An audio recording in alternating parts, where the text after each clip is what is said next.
शिमला ग्रामीण के विधायक विक्रमादित्य सिंह ने विधानसभा क्षेत्र के युवा कांग्रेस कार्यकर्ताओं के साथ बैठक की।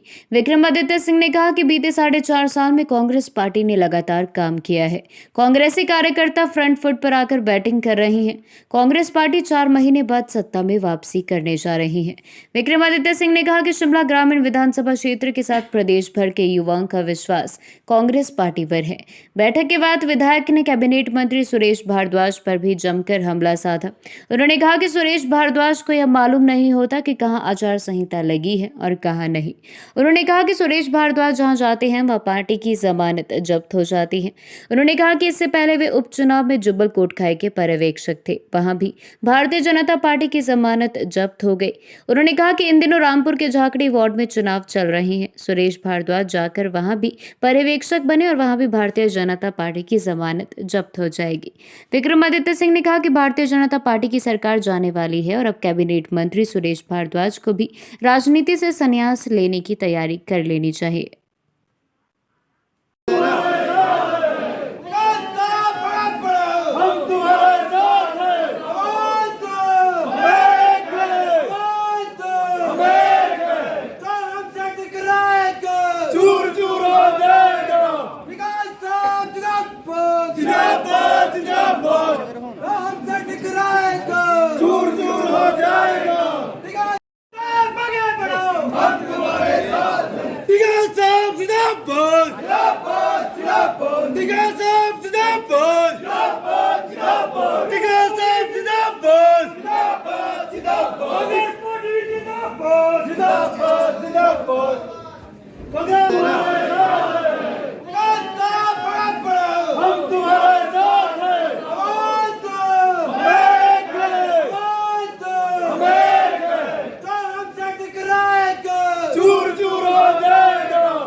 कांगड़ा के अंदर हुई और उन्होंने भी ये कहा है कि ये एक गैर राजनीतिक संस्था है, मगर वो भी इस रिक्रूटमेंट पैटर्न का जो है वो विरोध करती है। तो ये दर्शाता है कि ये सरकार युवा विरोधी भी है, किसान विरोधी भी है, कर्मचारी विरोधी भी है। ये केवल अपने ठेकेदारों की हितैषी सरकार है। और मैं उस बात को फिर से दोहरा रहा हूँ जिस पे मुझे भाजपा की महिला नेत्रियों ने घेरने की कोशिश करी थी कि ये सरकार के लोग जो है वो ठेकेदारों के साथ बैठे हुए, उनके साथ इनका रोज़ का उठना बैठना है। ये जितना हमको कटाक्ष करने की कोशिश करें, मगर ये कट्टर सत्य है कि इन लोगों का ठेकेदारों के साथ नेक्सस है। और जैसे ही हमारी सरकार बनेगी इस नेक्सस पे काम किया जाएगा। हमारी चार्जशीट कमेटी इन सब तथ्यों के ऊपर कार्य कर रही है और जो धोखाधड़ी इन्हें प्रदेश के युवाओं के साथ करी है उस पर भी हम स्पष्ट कह देना चाहते हैं कि जैसे ही हमारी सरकार बनेगी हम एक विधेयक विधानसभा के अंदर पारित करेंगे जिसमें इस तरीके की धोखाधड़ी जो प्रदेश के अंदर हो रही है उसमें कम से कम 10 साल की सज़ा जो है वो अपराधियों को मिल सके, ताकि हम प्रदेश में एक स्पष्ट संदेश दें कि जो भी प्रदेश में युवाओं के भविष्य के साथ खिलवाड़ करेगा उसको हम बिल्कुल भी बर्दाश्त नहीं करेंगे और उसको हम बिल्कुल भी सहन नहीं करेंगे। बहुत से लोग संपर्क में हैं क्योंकि वो इनकी दमनकारी नीतियों से तंग आ चुके हैं। मैं नाम नहीं लेना चाहूँगा, मगर जैसे मैंने कहा कि उसमें इंदु वर्मा जी कांग्रेस पार्टी में आई हैं, उसके पहले इनके भाजपा के प्रदेश अध्यक्ष खीमी राम जी आए, उसके पहले सुरेश चंदेल जी आए, और भी बहुत से ऐसे नेता हैं कई जिलों के जो इस सरकार से असंतुष्ट है क्योंकि ये सरकार केवल 2 विधानसभा क्षेत्र की सरकार है, धर्मपुर की और सिराज की।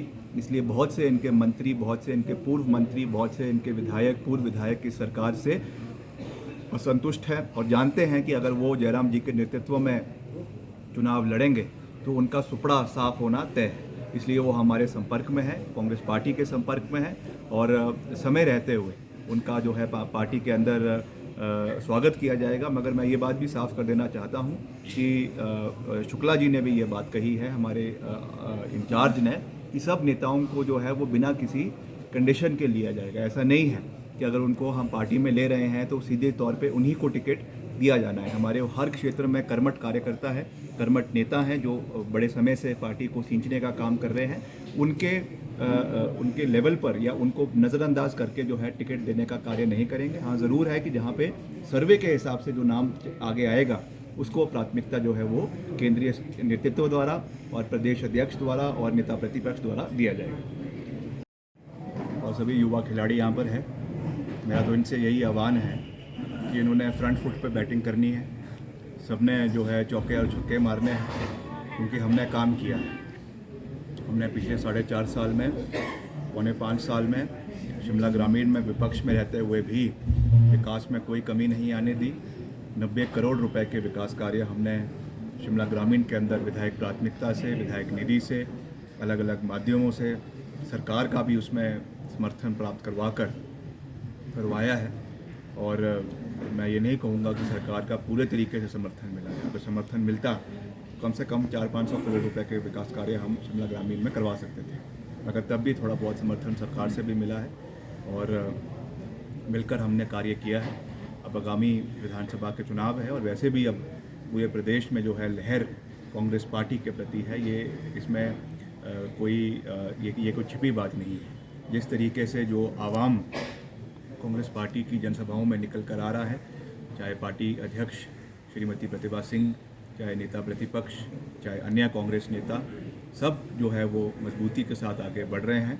और जिस तरीके से आप देखेंगे जो हमारे से बाहुली क्षेत्र है वहाँ पर जो विरोध कांग्रेस पार्टी द्वारा भी और भी जो हमारे वहाँ के ग्रोअर्स हैं, प्रोग्रेसिव ग्रोअर्स हैं, किसान सभाएं हैं, उनके द्वारा जिस तरीके से इस जन विरोधी सरकार का, बागवानी मंत्री का विरोध किया जा रहा है, चाहे पेटियों के दाम की बात है, कीटनाशकों के दाम की बात है, खाद आपूर्ति की बात है, सब्सिडी जो उसमें बंद कर दी गई है उसकी बात है, ऐसे जो है सैकड़ों मुद्दे हैं, मसले हैं जो आज लोगों के समक्ष है। लोग उसमें जवाब मांग रहे हैं। और आज ही अभी जब हम बात कर रहे हैं जिला शिमला के रामपुर निर्वाचन क्षेत्र में एक बहुत बड़ा जो है कार्यक्रम कर्मचारियों द्वारा ओपीएस के जो मांग कर रहे हैं, जो उसकी बहाली कर रहे हैं, उनके द्वारा किया जा रहा है।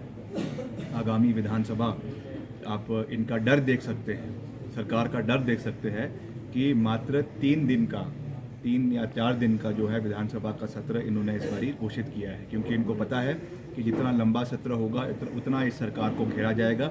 इसलिए केवल खाना पूर्ति करने के लिए, मात्र औपचारिकता के लिए इस विधानसभा सत्र को बुलाया गया है। मगर फिर भी हम इसमें जो भी हमारे लोगों के मुद्दे हैं, चाहे बागवानों के हैं, किसानों के हैं, कर्मचारियों के हैं, जो घोटाले सरकार ने किए हैं, अभी आपने पुलिस कांस्टेबल की बात देखी है, और साथ ही जो आर्मी रिक्रूटमेंट हो रही है, पिछले कल आपने देखा कि एक एक्स सर्विसमैन लीग की बैठक, भारद्वाज जी है, वो मंत्री जी है जिनको पता ही नहीं चलता कि कब जो है वो कब आचार संहिता लगी हुई है, कब नहीं लगी हुई है। और जिस तरीके से सरकारी मशीनरी का, सरकारी पैसे का दुरुपयोग किया जा रहा है, ये बहुत दुर्भाग्यपूर्ण है। और मैं उनको कह देना चाहता हूँ, खुली चुनौती दे देना चाहता हूँ। जुब्बल कोटखाई के वो जो है ऑब्जर्वर बने थे, अभी रामपुर के अंदर जाखड़ी वार्ड का जो है इलेक्शन होने जा रहा है। ओपन चैलेंज दे रहा हूँ कि आप वहाँ के ऑब्जर्वर बनिए। भाजपा की ज़मानत वहाँ पे जब्त होने वाली है रामपुर में, इस वार्ड के अंदर। आप वहाँ के ऑब्जर्वर बनिए। आप हमें राजनीतिक जो है शिक्षा दे रहे थे, खुद आपका जो है वो जहाँ जहाँ आप जाते हैं आप भाजपा की ज़मानत जब्त करके आते हैं। आपका राजनीतिक जीवन में जो है अब संन्यास होना तय है, क्योंकि भाजपा जो है वो जा रही है और कांग्रेस प्रदेश के अंदर आ रही है। क्यों चलो मंत्री की बात करें तो मंत्री जी ने एक टिप्पणी आपके ऊपर भी की थी कि आप उस लेवल के नेता नहीं है जिनके ऊपर टिप्पणी की जा सके। तो फिर टिप्पणी करने की आवश्यकता क्या थी? अगर पहले तो लेवल की कोई बात नहीं होती। मैं एक चुना हुआ व्यक्ति हूँ, लोगों ने मुझे चुना है, एक निर्वाचन क्षेत्र ने चुना है, पर तब भी हम अपने को एक छोटा व्यक्ति मानते हैं। और दूसरी बात, अगर हम इतने ही छोटे थे तो अपने एक मंत्री और 3 विधायकों की फौज हमारे पीछे लगाने की क्या आवश्यकता थी? ये निश्चित तौर से तभी है क्योंकि इनकी बौखलाहट थी, जिसकी वजह से एक मंत्री और 3 विधायकों की इन्होंने जो है प्रेस कॉन्फ्रेंस करवाई। और उसके बाद एक और इनकी जो महिला नेत्री है भाजपा महिला मोर्चा की, वो तो जो लगी थी कुछ अटैक करने, खुद उल्टा उनके ऊपर अटैक हो गया, वो अलग बात है। मगर हम उनसे डरने वाले नहीं हैं। हमारी जवाबदेही केवल हिमाचल प्रदेश के लोगों के प्रति है, हिमाचल प्रदेश की महिलाओं के प्रति है, हिमाचल प्रदेश के युवाओं और बुजुर्गों के प्रति है। इनको जो बयानबाजी करनी है ये करते रहे। 3-4 महीने के ये मेहमान हैं, उसके बाद इन सब की बोरी बिस्तर पैक होने वाला है और प्रदेश में कांग्रेस पार्टी की सरकार बनने वाली है। सोशल